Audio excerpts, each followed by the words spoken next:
Hello, everybody, and welcome to episode 8 of the Heartbeats of Adapted PE podcast. I'm your host, Jen Hebink. I teach full-time DAPE or Developmental Adapted Physical Education in Minnesota, about 40 minutes outside of the Twin Cities in Minneapolis or outside of Minneapolis. And what I want to share with you is this episode 8, a little background before we get into our main message here on the podcast. Our mission here at Heartbeats of Adapted PE podcast is to inspire, connect, and amplify adapted PE teacher voices and those who support all students. And the vision behind that is that we celebrate the heart, which is the storytelling, and the beat, which is the daily rhythm of our essential field. And so when you put those things together, boom, it's the Heartbeat of Adapted PE podcast. We're excited to have you today. This is a one-time per month, not-for-profit podcast. And what I love about it is that it's made by me, a teacher, obviously, and I interview teachers and people who support all students. And so it's not like consistently on the same day every month because I work with teachers. And so we do our podcast when it works for us. And so it's just anytime throughout the month, a podcast might be released. And so we want to share what's happening here and how it is brought to you. So Fit and Fun is our podcast. Oh my gosh, the word is they're supporting our podcast. Oh my goodness. For the 25-26 school year, the podcast year, and their mission is a lot like ours, where they like to support all people who support students and people of all abilities. And I actually did a podcast with them earlier. Episode 3 has Pam Gunther from Fit and Fun Playscapes. So they are our support for this year. And I have to tell you that in the last episode, I had this podcast in my head, and I was going to bring a parent on here to tell her story, and it was a great story, but it just didn't work out. And so I needed to be a little bit flexible. And to be honest, it worked out so well because this podcast idea was always in the back of my head, right? Annika Culver is our guest today. And what I have to tell you is that she is a young teacher, but she is doing amazing things that have inspired me and inspired a lot of people in our field across the state of Minnesota. And she's an awesome leader. She is also the 2025 MNSHAPE Young Professional and the current MNSHAPE president. So I'm going to bring her on. Hi, Jen. Here we are. Hi, welcome. How's it going? Thank you. It's going well. How are you? Good. I want to start today by asking you about just your story. How did you land here? Yeah, so background. I always knew I kind of wanted to be a teacher. I think my earliest memory of this was in kindergarten. I had a friend, his name is Taryn, and I taught him how to draw a star because I'm pretty artistic, and that's kind of my thing. And I taught Taryn how to draw a star, and it was that light bulb moment where he finally got it. I was like, wait, that was really fun. That was so fun, like teaching someone that they didn't know what to do, teaching them how to do it. And then when they finally got it, they were so excited about it. So that was my first, like, oh, this could be a thing. And then I just feel like I kept building on it. I would always play school with my sister. I was always the teacher, but it was like fun creating us like worksheets and creating like the calendar and just always playing school in the basement. So that kind of that was my early stages of wanting to be a teacher. And then I love that you like had a moment and it was so young for you. You're like, hey, that's fun. Teaching is fun. It is so fun. I love that. So I love that your passion for adapted PE came from just a personal experience in high school. Before we get to like that class, we're going to talk about it. This was not on the agenda. Sorry, I'm just jumping. But what was your interactions with people with disabilities before that class? Had you had any interactions, or was that like your first interaction with a person with a disability? Yeah. I remember in school, there were kids in my classes, but I would say like once we got older and you got to pick your electives, there was not as many opportunities where I would be in classes with my peers that had disabilities. And so I just feel like as I got older, those things didn't happen as often. And then in my personal life, I just felt like there wasn't a lot of people like that in my personal life, and so I was very thankful for that class and for that experience.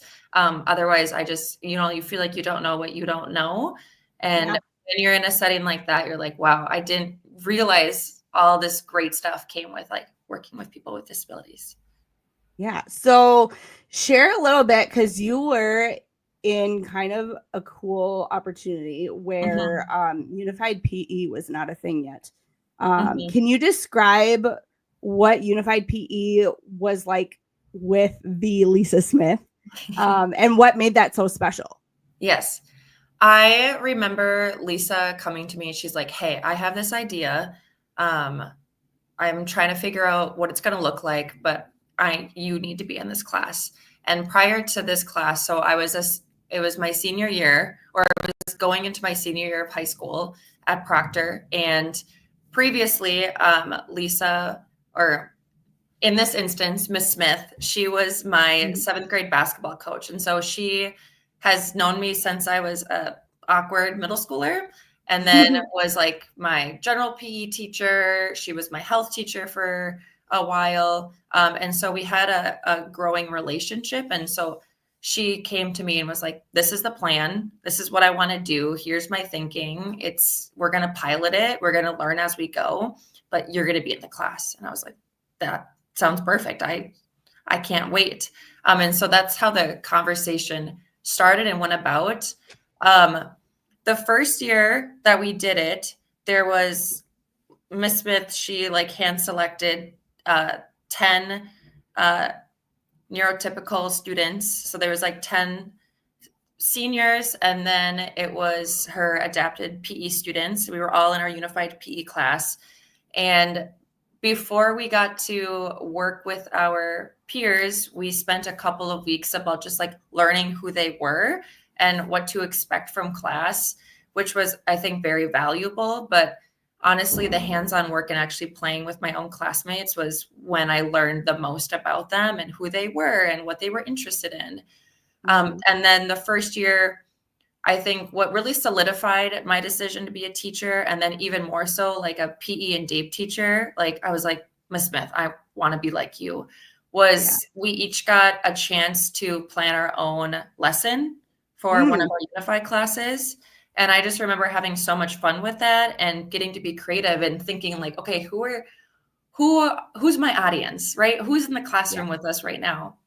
And so being really intentional with the planning, I think Mhm. was a really big sticking point for me. Like that was really fun. And just being able to be creative and make something for my classmates that we all got to have fun in was probably Mhm. one of my favorite parts. I love that. And of course, Lisa Smith was the 2025 Shape America High School Physical Education of Teacher of the Mhm. Year and was a guest on this podcast a couple episodes ago. So fun to have you both on here. And just recognizing the very special opportunity and thing that you didn't even expect this, but you were the very first some of the very first students to ever take unified PE in the state of Minnesota. Mhm.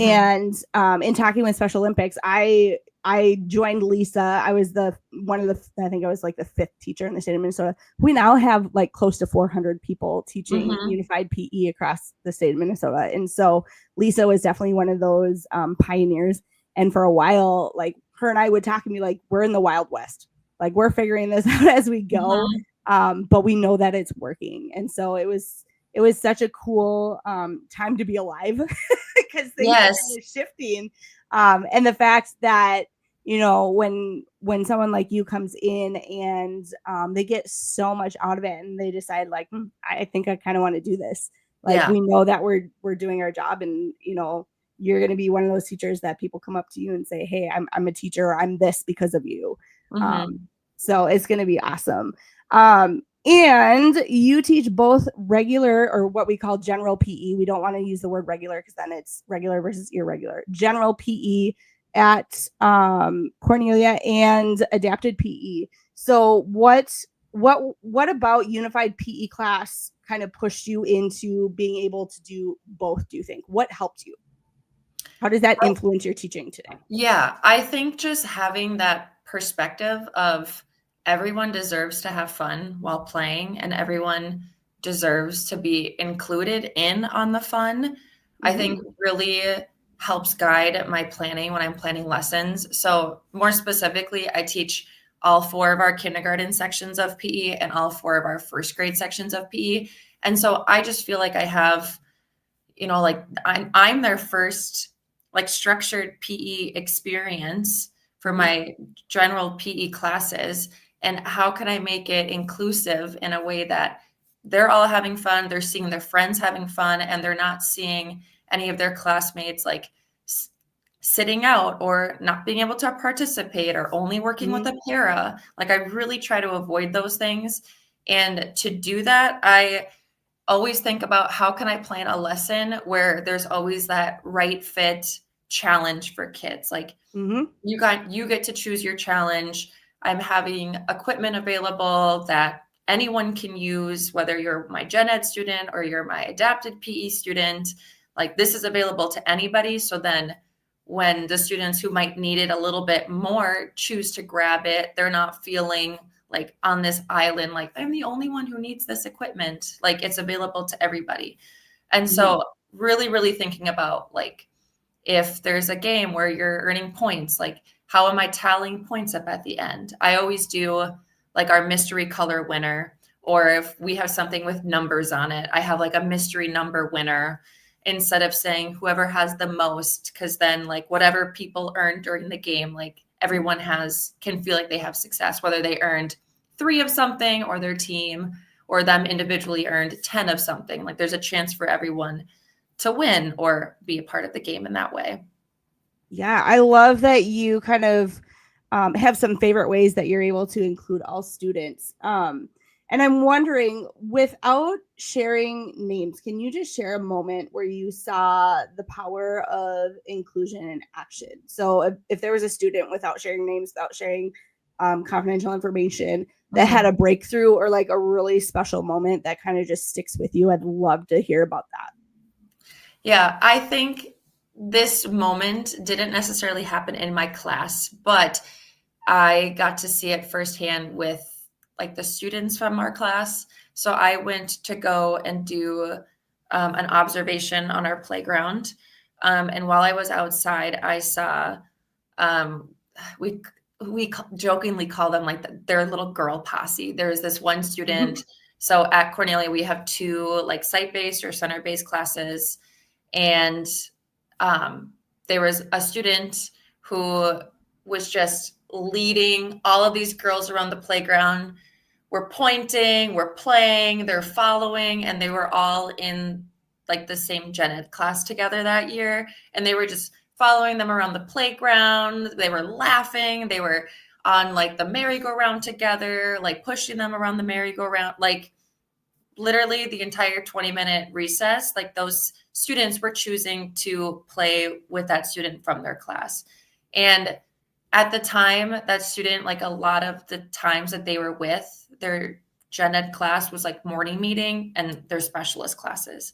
So just knowing that that relationship was really built, like in PE or in music or in art. And when they had the chance to be with their peers was like such a positive experience that, they chose to spend their entire 20 minutes at recess playing together. It was awesome. It was really fun to see.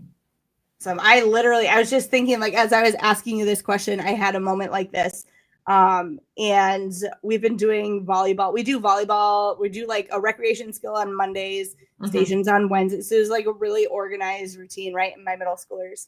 And I had a student who he needs every single skill like broken down until he gets it, and then he gets it. So there's so much potential there. But he had been watching volleyball, and then we've really been working. I started using Mylar balloons. Do you use Mylar balloons?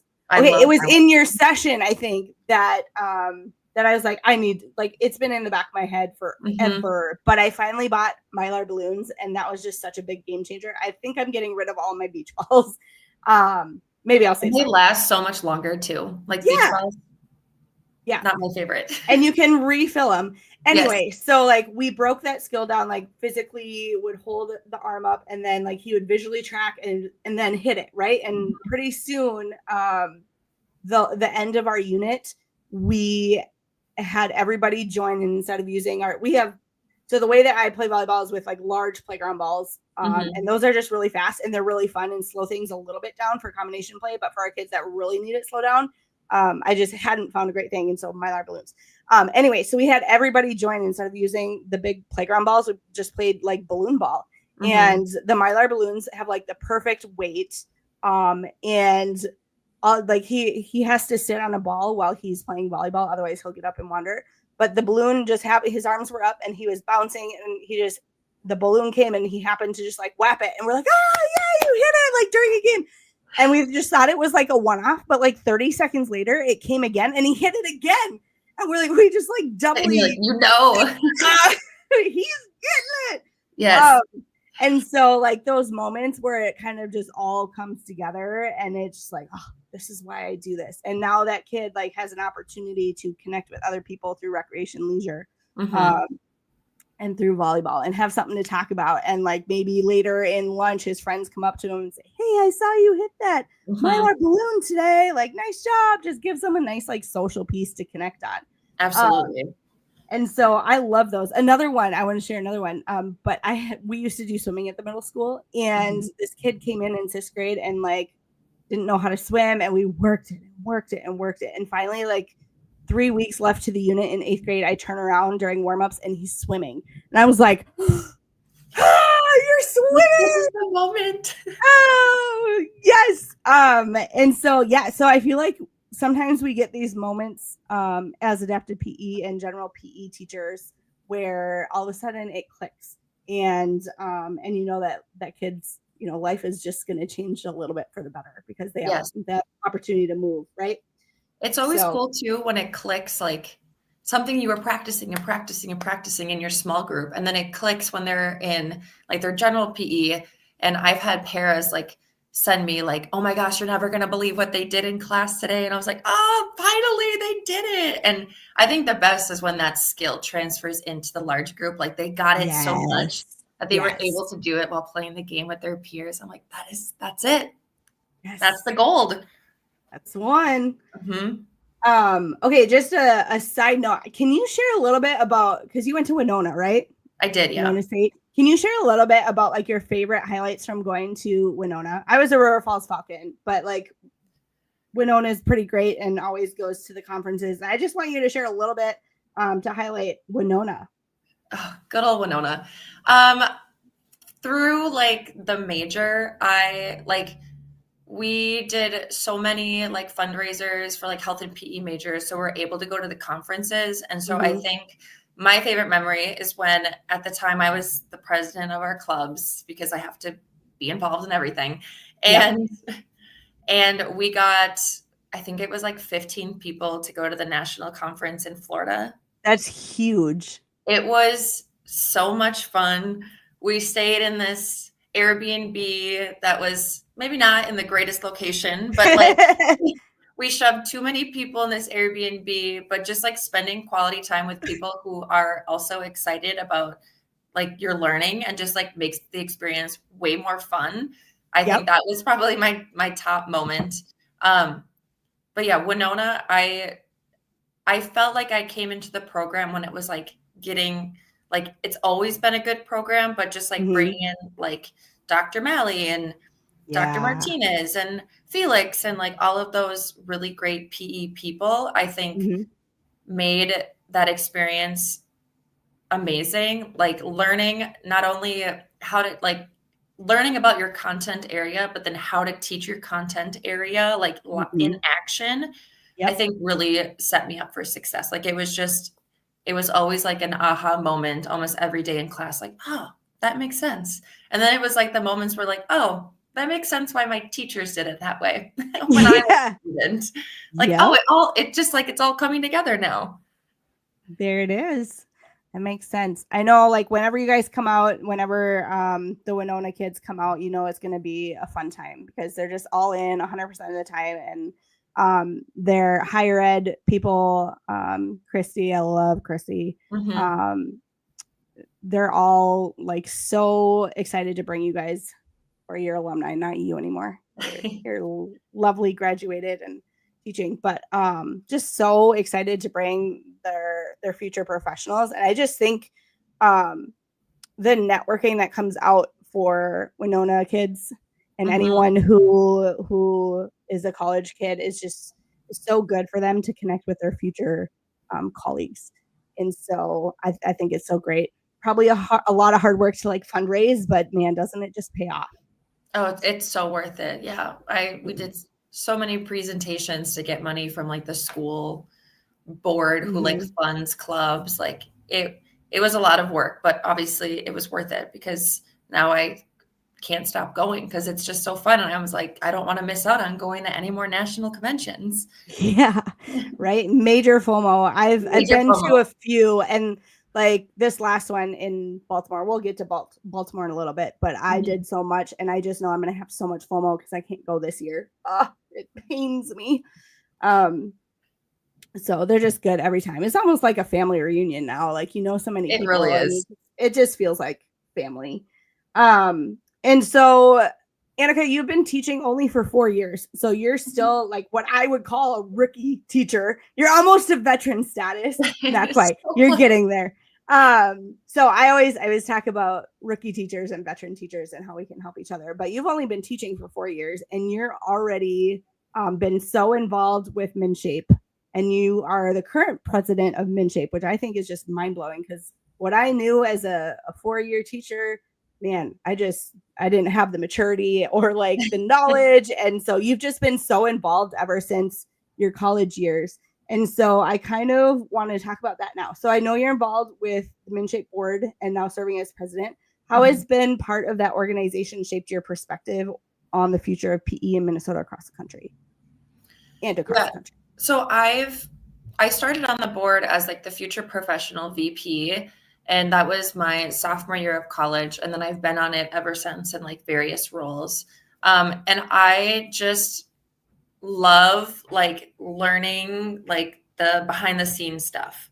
Like I think that's learning the behind the scenes stuff and like why these things go into decisions or how did we get to that point, I think really informs you not only how when you're like sticking up for PE and, you know, like, oh, I'm a PE teacher, not a gym teacher. Like, I think that really informs like those kinds of conversations and just like planning. And I don't know, I've always liked to learn like the behind the scenes stuff just to make more informed decisions, whether that's like me and my coworker, her name is Ann Thompson. We love Ann Thompson. We love Ann Thompson. Her and I both co-lead our PE PLC for like the elementary PE teachers in Edina. And I just think that having all of this other knowledge from MNSHAPE, it's like allowed us to bring like innovative stuff to our PE PLC and just to be able to share all of that knowledge with people. I find it really exciting. Obviously, that's like why I became a teacher, to share all this stuff I know. But I think that's really helped in that sense too.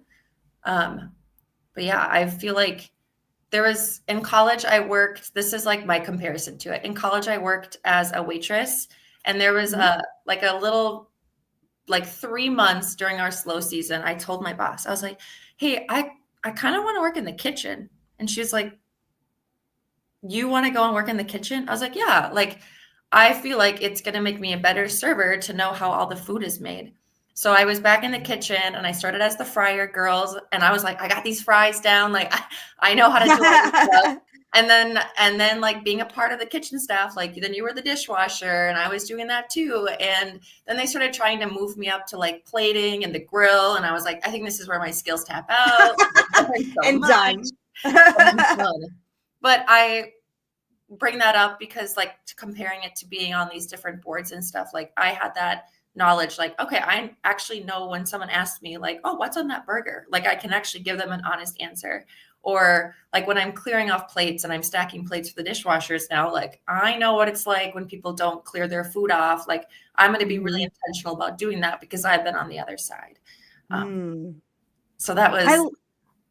I love that like little metaphor of like this is PE and this is behind the scenes, and I love like the metaphor of like being a server and then like getting to know what's in the kitchen, and then like I feel like you become a better communicator, right? You come out, you know exactly what's going on, and you know the reason. So if someone asks you, you can say, well, this is why it's like that. Right? So cool. That's really great. I love that. I love that. So just thinking about, like we just talked about Shape Baltimore for a hot second, but what is your, so just thinking about all the experiences you've had at conferences, are there any moments that actually stick out and like stick with you from previous conferences? From previous conferences, I think like Baltimore being still kind of previous, but I actually presented 2 sessions at Baltimore. And I think leading up to that, I was like, no one really wants, like, I'm still so new. Like, what do I have to share? But then like, even you, I know I think I've had conversations like that before with you, Jen, and you're like, anything that's going well for you is worth sharing because maybe that'll help somebody else. Like you never know what someone else needs help on. So I think that really stuck with me. Like, okay, I do have good ideas. I do like what I'm doing in my space and I want to share that.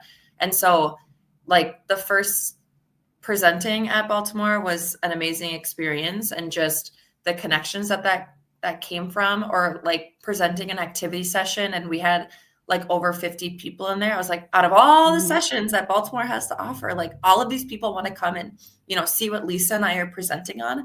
I think that was a really validating experience. A session that I attended that really stuck with me from Baltimore was Brad's session with the DAPE bucket. That was a really good one. And it was so good. I brought it to our DAPE team back in our school district and I was like, we need to do this. It's so like beneficial. And we made a list of stuff. We asked our like SPED department, they approved it. So now all of the schools in Edina have this like adapted PE bucket that lives in our gyms, and the gen ed teacher or the pair is in the space. It's like a quick grab. Oh, this student needs this. And I could just grab quick from this bucket and adapt it as we're moving.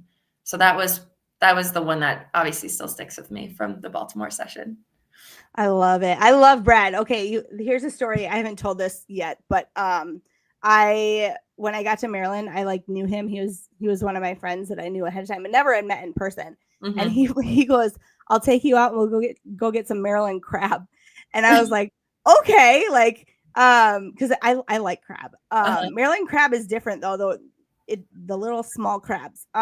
So we like went up Federal Hill, and I thought we'd like eat a crab and then like leave, but no, they like give you a bucket of crabs and you sit there for like an hour and a half.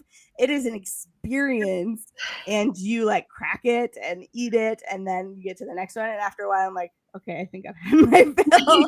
I've had my fair share of crabs. Thanks. Yeah. And so it was so good to like meet him. He was like one of the Twitter people I had followed for a while. X now, not Twitter. Oh, that's funny. Yeah.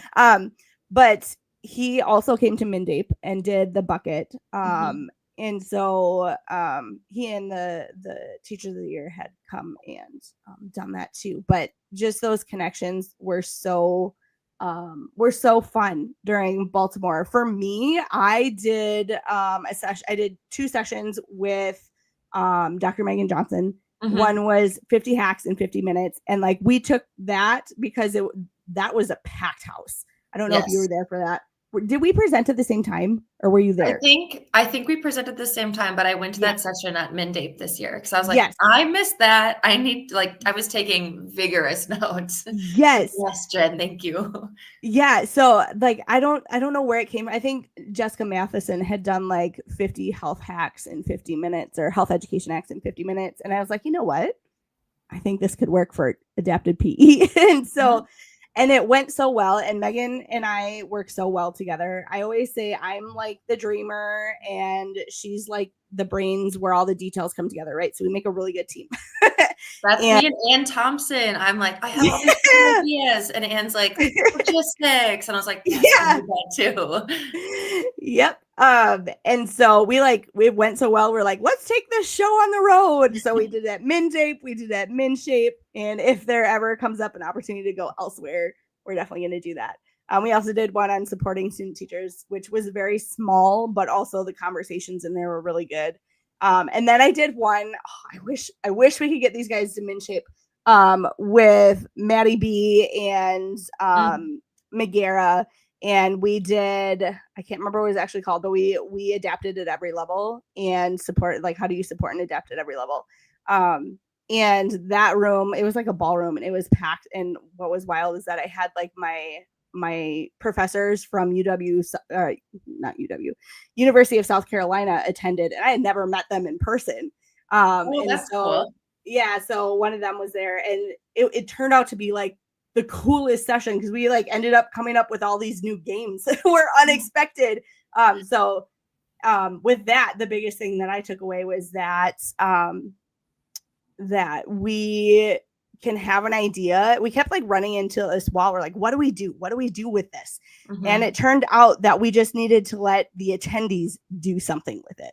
Like create the framework and have them create what happens after we give them the framework. So Yes. it was cool. It was something that we had never done before. But yeah, Shape Baltimore is great. Shape NOLA is when I got my award. That was another one. Yeah. So I feel like every convention has its own like personality and memories. And so I just wish I could go to more. Yes. Yeah, I would say I think I was there at New Orleans when you won.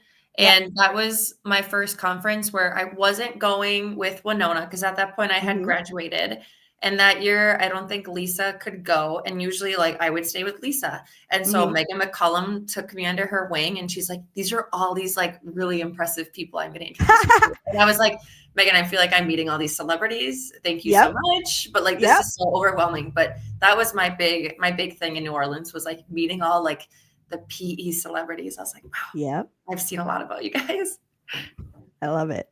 Can you still hear me? Okay, I hit a button on my microphone, so I just want to make sure you can still hear me. Yes, are you good? Okay, yep. Good.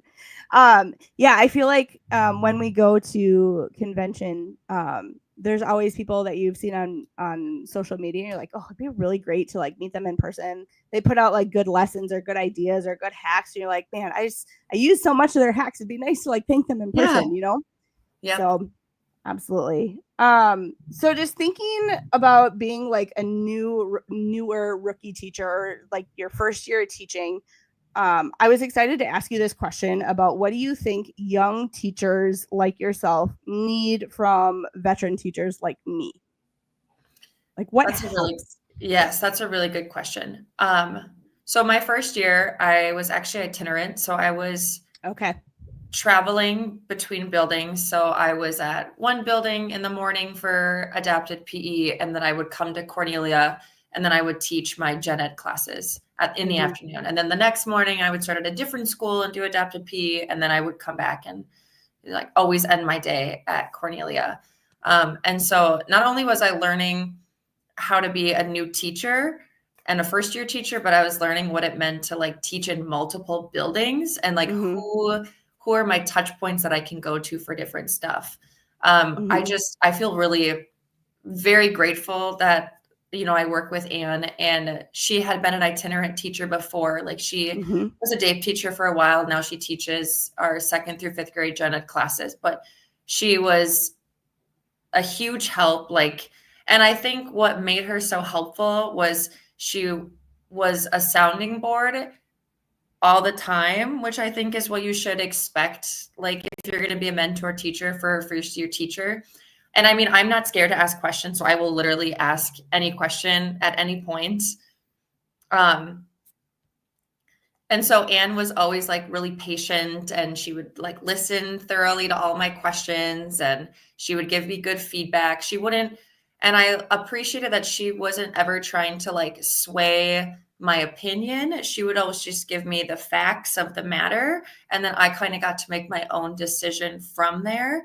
And so I just appreciate that she still guided me, but then didn't always like, she never told me what to do. She still like let me have that autonomy over my decisions, obviously, but I don't know. She just answered all of my questions and, never got annoyed with me, thankfully. Yeah. Yeah. She's so great. I served with her when she served on the MNSHAPE community or MNSHAPE leadership committee. And she just always had like the best wisdom, and just really enjoyed working with her. We did get a comment, so I'm going to bring it forward. Do you have a friend named Alexis? I do. Look at that. She says, and now Annika, sorry, I have a note in here to like, it's Annika, not work Annika. Annika is a PE celebrity. She's been learning from the best. Absolutely agree. Thanks Alexis. Take that down for us. So Anne is pretty great, and she would always put on great sessions at MNSHAPE too. What do you think the hardest part of being a new teacher is? The pressure of feeling like I always had to say yes to stuff. Like when like administrators would come to me about stuff, or, people in the school would come like always wanting to say yes.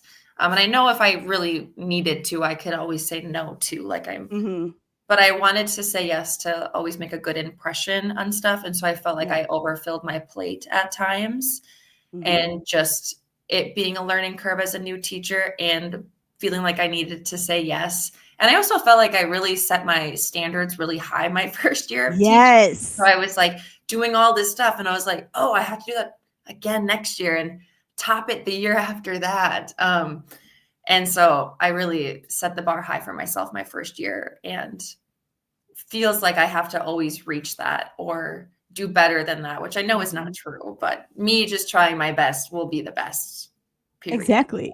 Sometimes, okay, like I had super high standards and really like burnt out real fast, like needed the summer to be like, oh my gosh. Yep. But I do feel like you kind of learn like where you can just take up space and where you need to reach and go hard over the years. And maybe that just comes with being like a veteran, but it is like a hard lesson. Like for me as a new teacher, I had to figure out, because I was in 2 buildings, I was also kind of itinerant, but I had to figure out how 2 buildings worked as far as like how do kids get scheduled in classes, who are the pairs for those kids, and I can't just take a kid when it works for me. I have to take their schedule and make it work for them. And like doing that for 2 different buildings, like why doesn't it just work the same for every building, and it just makes it easy? And like it's just not that way. But I think for me, trying to figure out who I can really like run to for help, because like I think coming out of college for me, I felt like I like knew everything, and then I quickly, probably within the first 2 weeks, I'm like, I don't know anything. I don't know what I'm doing. And I still, like, I'm 16 years in, I still don't know what I'm doing sometimes. Yeah. So yep. It's just a word to the wise. Sometimes you still don't know what you're doing, and that's okay. And I would say too, being an itinerant teacher and a newer teacher, and like trying to, like when you brought up scheduling kids, this is what made me think of it, but having to have maybe sometimes like difficult teaming conversations with their case managers and saying like, this is the only time I can be here in this really small window of time because I have to travel. Like, I am so sorry, but they have DAPE on their IEP and I need to see them. Here are the options. Like, we got to figure out how can we make this work? And so having to navigate like kind of harder conversations too my first year, like I think really helped in my learning and my growing. And also when you mentioned your second week of like teaching, you didn't know everything. I definitely had a student like run away from me at school. So like I definitely got the whole like experience as like a lot of this stuff happened. Now I know what to do and what not to do from like my first year of teaching. Yep. Yep. It You get some of happens. those experiences, but then they kind of stick with you. And then sometimes like 10 years down the road, it'd be like, oh, that was actually kind of funny. Like I didn't know what I was doing, but man, it was a good learning lesson. Yes. Yep. Honestly, now I can look back and be like, you know what? That was kind of funny how it happened, but Yep. Okay, so who are the people that poured into you as a future professional and a young professional? And what would you say to them? This is your chance. Oh, I appreciate this chance. I would say like my big one would be Lisa Smith. I mean, once I told her that like we had that conversation where I said, I want to be like you. Like I want to do this. What do I do? And I remember at that time, I love my mom for this. We did like 8 different college tours. Like she took me all over Minnesota and the Midwest touring college after college. And I was like, this is just doesn't feel like the right fit. And at the time I thought I wanted to like run track at a few different schools. And I had offers to like run track at a few different schools, but I was like, but I want to be a good teacher and I want to go to a school with a really good teaching program. So that's what's important. And I remember sitting down with Lisa in her office and she's like, you're going to go to Winona. Here's who you're going to meet. Here are the things you're going to be involved in. Like then you're going to come to MNSHAPE. You're going to go to the conferences. Like you're going to get involved. Like here are the people you need to meet when you get there. And she was like, you need to meet Christy Malley. Like here are all these people from Winona that you need to meet. Connie Mattil, she was one of my health professors. Michelle Dars, like you need to go and introduce yourself. And so I think having that blueprint and here's what you need to do guide really, really set me up for success. I mean, I could have easily just been like, oh, thanks, Lisa, and not done anything, but I was definitely determined to do all of the things. And if I wanted to be great like she is, and she was from my eyes as a senior in high school, like obviously I need to kind of like follow this guide that she gave. And then at Winona, like my professors, like Connie Mattil, Michelle Darst, Christy Malley, Manny Felix, like I just think they really pushed me and my learning, and like they believed in me. I remember this moment where we were taking one of Christy's classes and we had to like deconstruct the benchmarks and then you had to write your objectives. And I just was like putting off submitting this assignment and I was not doing it. And she like called me in her office and she's like, what's going on? I was like, I'm afraid of failing. And she's like, you have to just start it so I can help you. And if you don't start somewhere, then I don't know where I can help you. She's like, you just gotta like put something on the paper. Let's figure out what you do know. And then we can get you to where I want you to be or what needs to be.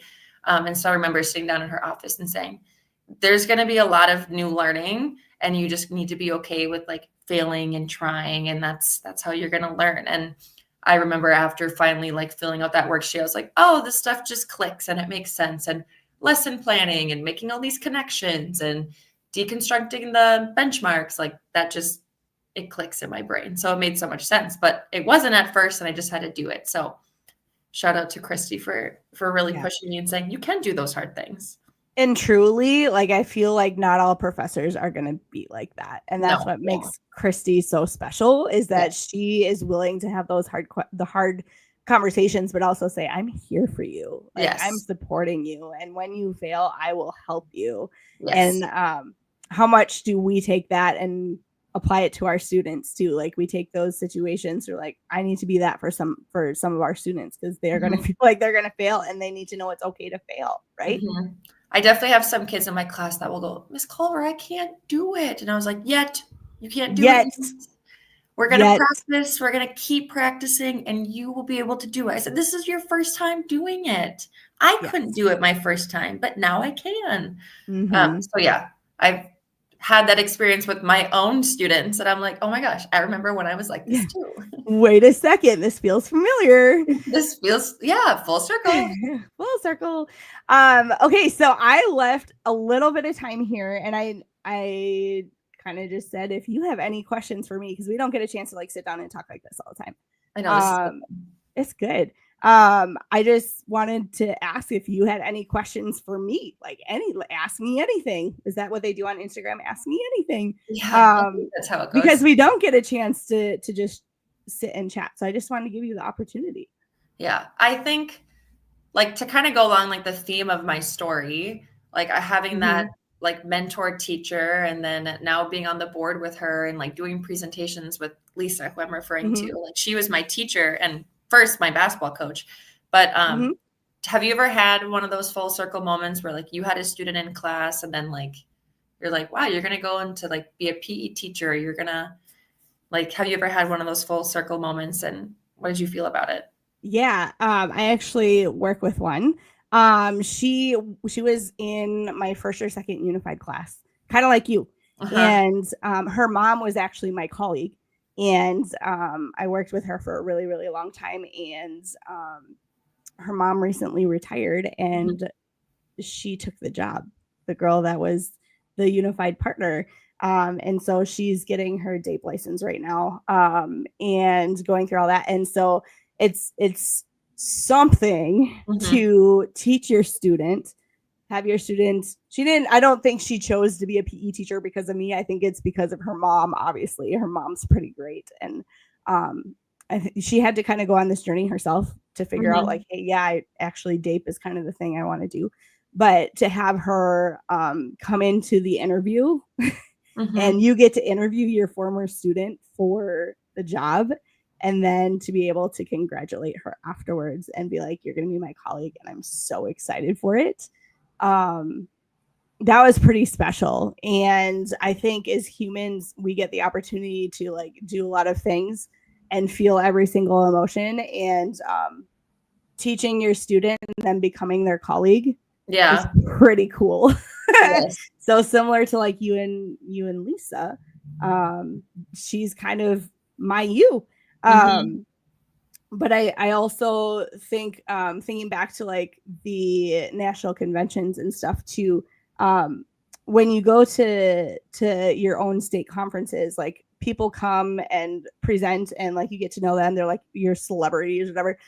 There is this moment like at every DAPE conference where I took a picture of each of the national teachers of the year for like years and years and years. And then all of a sudden in 2022, I was it. And I took a picture just like me. I was like, what is happening? And like, I'm the national teacher at my own like conference. Like, yeah. So you like have these, you have like these full circle moments of teaching your students, and they become amazing people. And sometimes our students go off and we don't know where they go or what they do, but sometimes you're lucky enough to like get a chance to see them and know what they're up to, and or teach with them or be their colleague. But then you also have these professional opportunities to go to these conventions and conferences, and sometimes those full circle moments happen for you, bam, like that. And all of a sudden you're like, wow, that was really cool. I did not expect that. So I'd say those were some of my kind of full circle moments as you asked about. Do you have any other questions for me? We got a little bit more time. What has been your favorite part about doing your podcast so far? Oh, I think just the learning. Going from a dream. Again, I always have like the dreams that are like these dream bubbles, but I never have like the details of like, the treasure map. And I think like it came together so fast with the people I worked with. Dr. Guy Danhoff, who does this kind of stuff, communications is his thing. And he just told me this is exactly what you need to do. And I just like followed what he did, and then I did it. And I have people who have a board. So Dr. Megan Johnson, Justin Lund, and Jessica Matheson. And so people to like help direct, and Jordan Manley. But they are like, I realize like they're all the detail people, and I'm just like the dreamer. So like when you find the people that bounce off of you, and you're able to do more together because you know each other's strengths and challenges. When I got these guys together, I said, you guys, I am horrible at creating systems. but you guys are detail-oriented people who create systems, and once I'm in the system, I'm good. Yeah. And so knowing like what works well for you is really great. Alexis had a question. Let's bring her comments back up. Is there any way that the public can support MNSHAPE? What do you think? Is our MNSHAPE president? How would you answer that question? I think like I know Lexi, she's not like a PE or health teacher, but I think just to support not only MNSHAPE, but the profession of being a health and PE teacher and adapted PE teacher.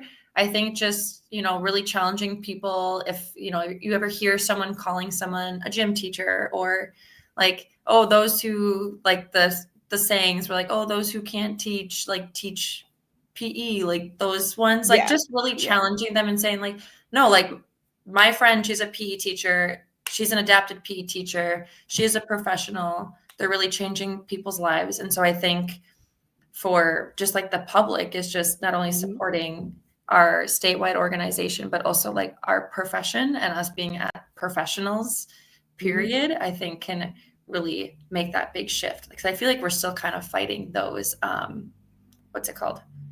Stereotypes. Yeah. And I think too, like advocating for us, like when something happens and it goes well in your kids' PE classes, emailing the admin and say, hey, this was really, really cool. This teacher did a really good job. Advocating for your kids' PE teacher and adapted PE teacher would be a great way to start. Also, it just makes PE teacher feel pretty good. Yes. Yes. Okay, so I'm going to bring my slides back up. So I'm just going to do a little switchy here. There we go. Okay, there's your cute little picture. Woo. Love it. Woohoo. And so I have to tell you, I got a special message from somebody and I'm going to read it to you real quick. It's from your teacher, Lisa.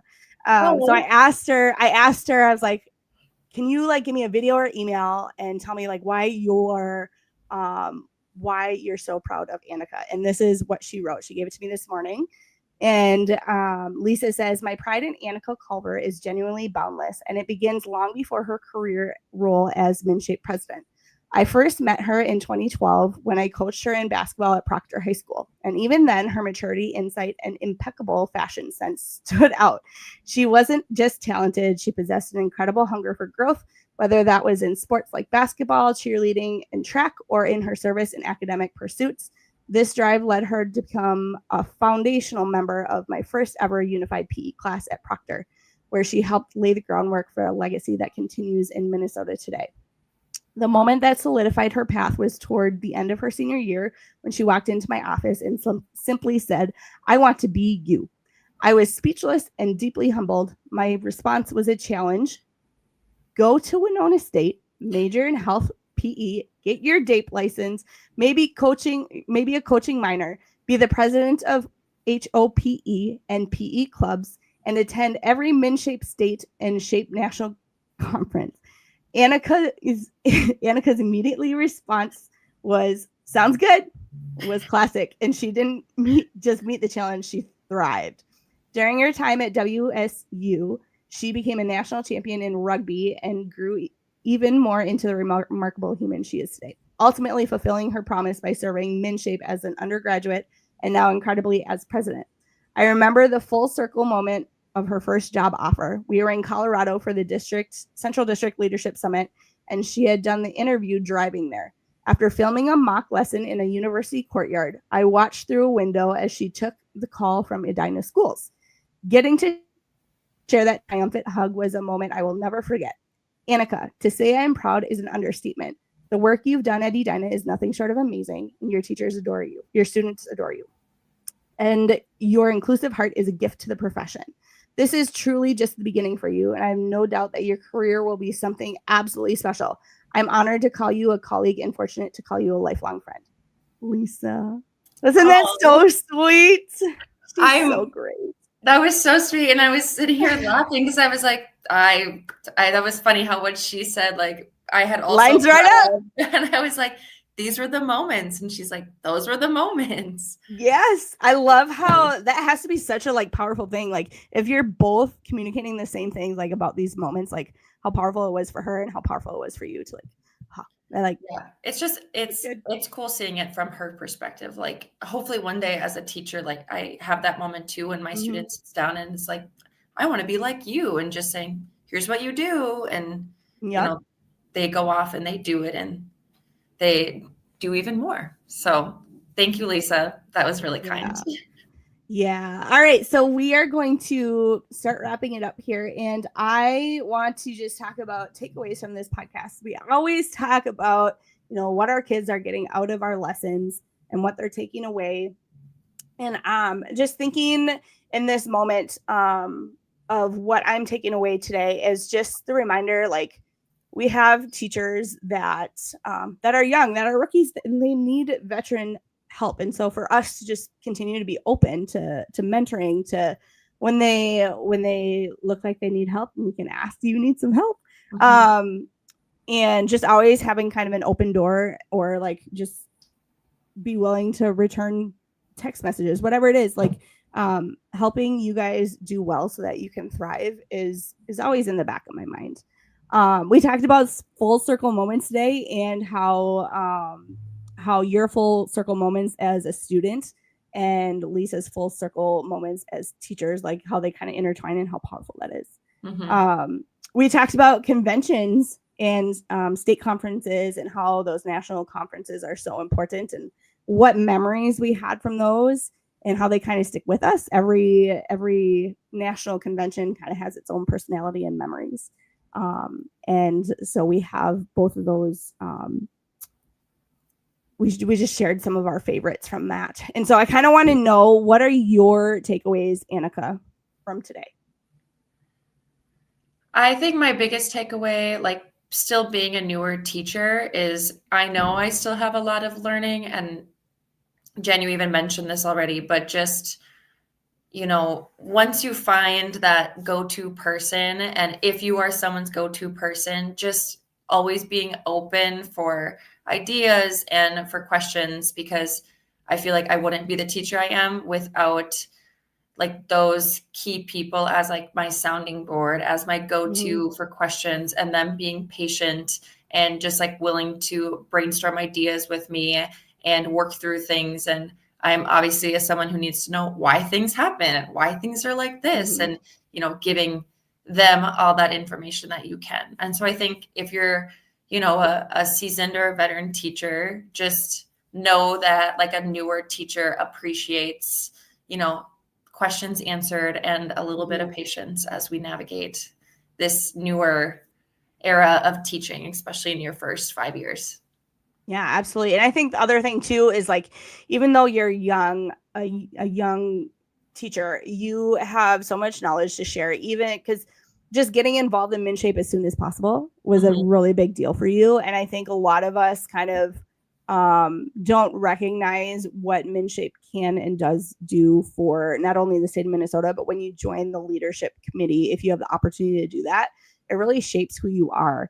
Again, you talked about knowing the reasons why things are like that, having a good answer, being able to advocate when people ask, well, why is it like that? Or just being able to understand the background and why we've come to this decision, or why MNSHAPE gives decisions, or why it's built like that.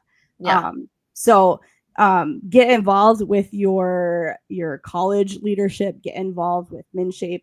If you're in Wisconsin, WHPE, your national organizations is super, super important. Thank you so much for sharing that today. We are going to hop forward and say thank you to some people real quick. Thank you to our sponsor, Fit and Fun Playscape. Sponsor was the word I was trying to get at the beginning of this podcast. It was not coming to me, but we got it now. So thank you to Fit and Fun Playscapes, our 25-26 sponsor. And moving forward, here are some opportunities where you can follow us on social media. We're on X at Heartbeats of Adapted PE.